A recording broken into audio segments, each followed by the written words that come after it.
अब भोलेनाथ को प्रेम नहीं करते थे प्रजापति दक्ष।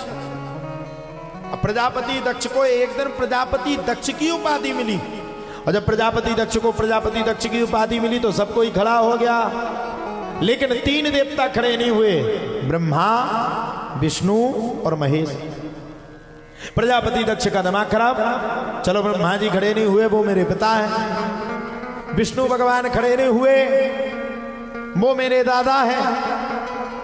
अरे शंकर तो मेरा दामाद है, ये तो खड़ा ही नहीं हुआ। इसको अपने आप में कितना बड़ा अभिमान है।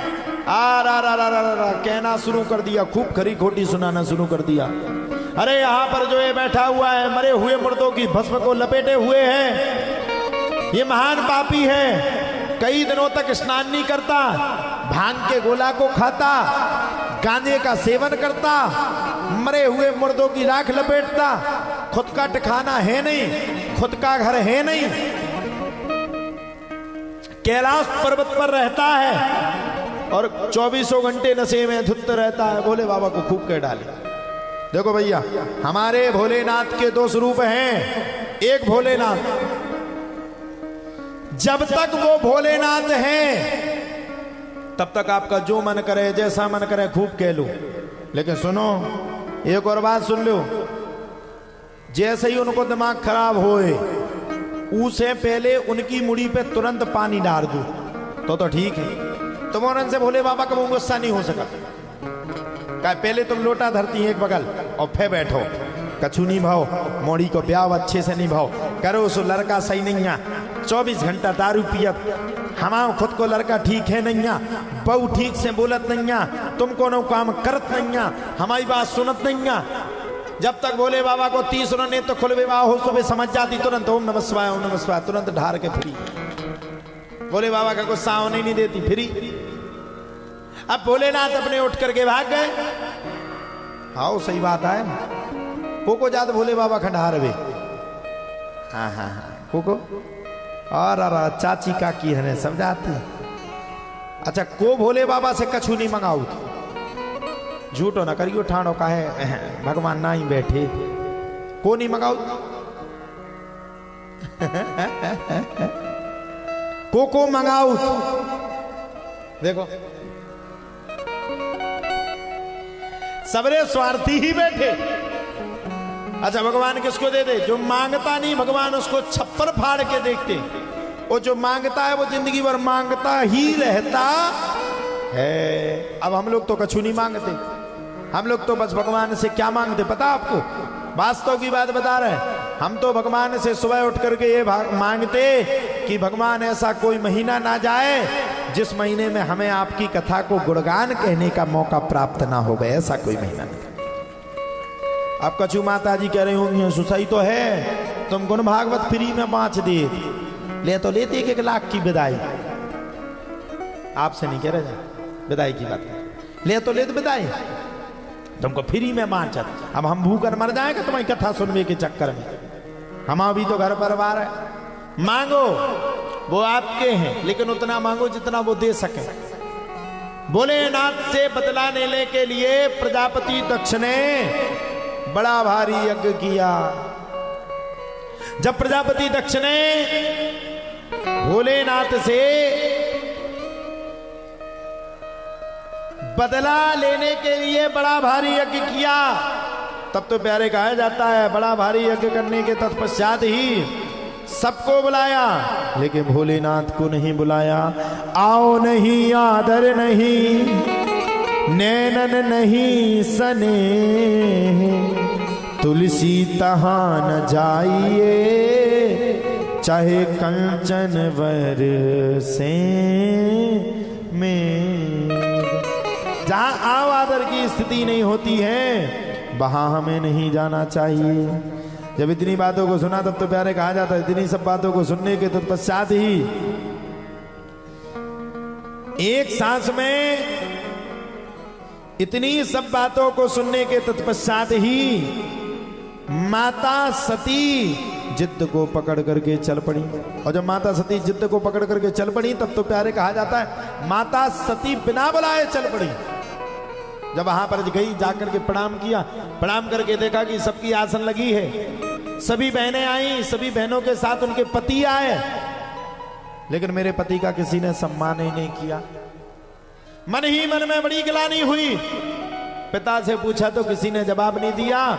माता सती को इतना क्रोध आया, इतना क्रोध आया, क्रोध में आकर के यज्ञ की कुंडी में जाकर के गिर करके अपने प्राणों का त्याग माता सती ने कर दिया। इसीलिए कहते हैं जब तक आपका आवादन ना हो, माए के पक्ष में ज्यादातर आपके माता पिता आपको बुलाते ना हो, कभी मत जाना। शादी के बाद दुल्हन का जो घर होता है वो उसके पति का घर होता है। आप बिना बुलाए गए, आपका वहां सम्मान नहीं हुआ तो आपको कष्ट होगा। प्रजापति दक्ष ने नहीं बुलाया और बिना आव आदर के हमें जीवन में कभी किसी के घर जाना ही नहीं चाहिए। हाँ, बिना बुलाए आपको एक जगह जाना चाहिए, वृंदावन। बिना बुलाए आपको एक जगह जाना चाहिए, माता वैष्णो देवी। बिना बुलाए आपको महाकाल की नगरी में जाना चाहिए। यहां बुलाने की कोई जरूरत नहीं, क्योंकि वो हमारा माता पिता है और वही हमारे जीवन को कल्याण करने वाला है। वहां हमें बिना बुलाए जाना चाहिए। ऐसी भगवान की भगवत कथा हुई। माता सती ने अपने प्राणों का त्याग कर दिया और जब माता सती ने अपने प्राणों का त्याग किया तब तो प्यारे कहा जाता है, माता सती के प्राणों के त्याग करने के बाद भोलेनाथ को अत्यंत क्रोध आया। अरे इतनी बड़ी हिम्मत, मेरी पत्नी सती का वध हो गया, उसने अपने प्राणों का त्याग कर दिया। भोलेनाथ ने एक जटा को खड़ा राक्षस को प्रकट किया और राक्षस को प्रकट करके भोलेनाथ यज्ञ में पहुंच गए। और जब भोलेनाथ यज्ञ में पहुंचे, भैया इतना भयंकर, तीसरा नेत्र खुला होते तो सामे जो आवे और खोल के सुधो एक साइड, सामे जो आवे सुधो धुआं उड़त मिले एक साइड, कंकाल मंकाल की जरूरत ही नहीं पड़ी। जो सामे आओ सुधो धुआं उड़ा तो सीधो साइड। तुम उनका तो नहीं चलने भोले बाबा के अंगर। तीसरा नेत्र खुला जो आवे सामे वो धुआं उड़े वो साइड। पूरा समझ लो विध्वंस करना प्रारंभ कर दिया। भोलेनाथ ने त्रिशूल का उद्गमन किया और राजा दक्ष के सर पर प्रहार किया तो सर धड़ से अलग होकर के राजा दक्ष भी गिर पड़ा। भृगु जी की दाढ़ी को पटा लिया, खींच लिया। भृगु वशिष्ठा के दुरंगरास्या मनुपुलस्त पुलहस्य गौतमा रेभ्यो मनीषस्य वनस्य दक्षा कुर्वन्त सर्वे मम सुप्रभातम। सांप की दाढ़ी को खींच करके फेंक दिया। ब्रह्मा जी ने देखा, भैया ये तो सृष्टि बिल्कुल गड़बड़ होने लगी। ब्रह्मा जी ने जब देखा तो भोलेनाथ खूब तेजी के साथ नृत्य करने लगे। जटाटवी गलत जल प्रवाह पावित स्थले गले वलम लम्मताम भुजंग तुंग मानकाम नमड्डमड्डमन्निनाद डमरभयम चकार चंडो तांडवम तनोतु नः सगासमम। खूब तेज तांडव करते हुए भोलेनाथ तीसरे नेत्र को खोलते हुए पूरे संसार को, विश्व को बर्बाद करने के लिए उतर आए। सबरे देवता परेशान, क्या करें। ब्रह्मा जी का भी दिमाग खराब। अगर भैया कछु किया तो ऐसा नहीं कि भोलेनाथ हम ही को मार डालवे। अब क्या करें। सबरे देवता ब्रह्मा जी को आगे आगे पकड़े ले चले, तुम जाओ तुम रोको। ब्रह्मा जी बोले हम नहीं जा रहे, मन ने धोइए, तुमने जाओ। नारद मुनि पीछे खड़े थे, बोले तुम जाओ, तुम भूख करवाते पति पत्नी की लड़ाई। बोले ना ना ना ना ना ना, राम राम राम राम राम राम, मुझे मन्ना थोड़ी है। नारद मुनि भी आगे जाने के लिए तैयार नहीं। अब क्या करें भैया। ब्रह्मा जी ने ही दम बनाई और जब ब्रह्मा जी ने दम बनाई तो एक सेकंड के लिए हमारी पलक झपकती है। झपकती कि नहीं? एक सेकंड के लिए पलक झपकती। ब्रह्मा जी की एक क्षण के लिए भगवान शंकर की पलक झपकी और ब्रह्मा जी सामने आ गए। त्राहि माम त्राहि माम त्राहि माम। भोलेनाथ ने देखा, ए तीसरे नेत्र खा, रुको, रुक जाओ, बंद हो जाओ, नहीं तो ये तो सब खत्म। रुक गए, खड़े हो गए। फिर ब्रह्मा जी ने हाथ जोड़ करके स्तुति की। ध्याये नित्यम महेशम रजत गिरिनिभम चारु चंद्रावतंसम रत्नाकल्पोज्ज्वलांगम परशुमिगवरा भीति हस्तम प्रसन्नम पद्मासीनन समन्तात स्तुतममरगणैः व्याधिकृत्यं वसानम विश्वाध्यम विश्वमन्यम नकल भयहरम पंचवाक्तम तेनेत्रम। भोलेनाथ की स्तुति की। प्रभु आप तो संसार का ज्ञान रखने वाले हैं। माना कि भूल हो गई राजा दक्ष से, अब उसे क्षमा करो। भोलेनाथ शांत हो गए।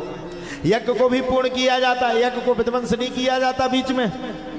अब हुआ क्या, जब यज्ञ को पूर्ण करना था तो देखा राजा दक्ष की मुड़ी एक बगल डरी थी, वो शरीर एक बगल डरो, तो अब क्या किया जाए।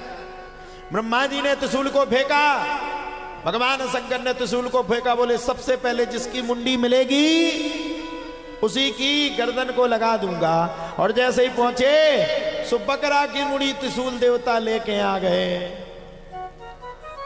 प्रजापति दक्ष के धड़ पर बकरे के सर को लगा दिया, बकरे की दाढ़ी को खाड़ करके भृगु जी को लगा दिया, दोनों जन जिंदा हो गए।